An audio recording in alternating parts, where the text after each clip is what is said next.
Ce jeudi 2 mars, le débat sur la réforme des retraites s'ouvre au Sénat. Il s'annonce moins houleux que celui qui avait eu lieu à l'Assemblée nationale en février.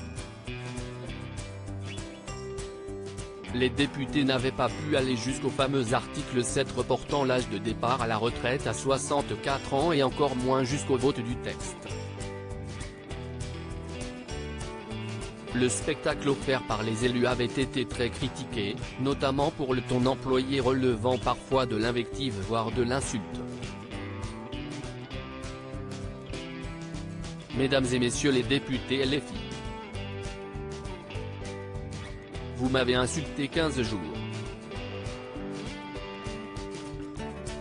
Personne n'a craqué. Personne n'a craqué et nous sommes là, devant vous, pour la réforme, avait hurlé le ministre du Travail Olivier Dussopt le 17 février. Alors que la stratégie d'obstruction parlementaire de la France insoumise avait été très critiquée, Marine Le Pen avait été désignée par certains spécialistes comme la gagnante de cette séquence politique. Après son discours, quand le ministre du Travail avait été traité d'assassin par un insoumis, certains membres de la majorité auraient failli applaudir la présidente du groupe RN à l'Assemblée nationale.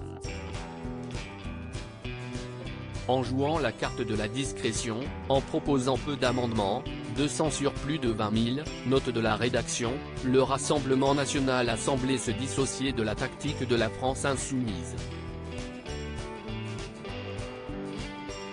Mouvement que Marine Le Pen ne s'est pas privée de tacler au moment de présenter sa motion de censure, qui a été rejetée, note de la rédaction, juste après les débats, ce qui semblait lui donner le moment de la fin.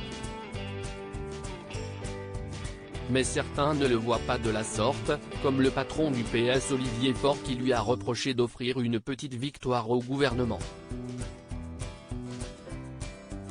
À droite aussi, on voit plutôt Marine Le Pen comme une perdante dans cette affaire. Elle est moins à l'aise qu'on le dit sur le sujet, tacle le patron des députés LR Olivier Marleix dans les colonnes du Point ce jeudi 2 mars. Découvrez les hommes qui ont compté dans la vie de Marine Le Pen. Les RN est devenu le parti des allocs. Elle a peur d'être associée aux troupes mélenchonistes, mais elle vote comme Sandrine Rousseau, tranche-t-il. Si elle veut un jour être présidente de la République, il faudra bien qu'elle cesse la démagogie, prévient le président des Républicains à l'Assemblée dans les colonnes du magazine. Selon lui, le RN est devenu le parti des allocs. On ne peut pas être la candidate de la France qui travaille et en même temps celle de la France des assistés, ironise Olivier Marleix. Alors que les syndicats veulent mettre la France à l'arrêt dès le 7 mars prochain, les personnalités politiques voient déjà plus loin. 2027 est déjà dans toutes les têtes.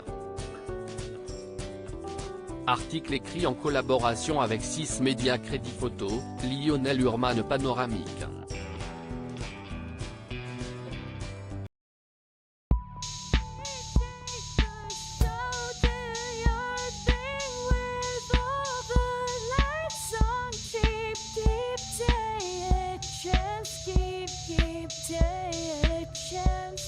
You can just keep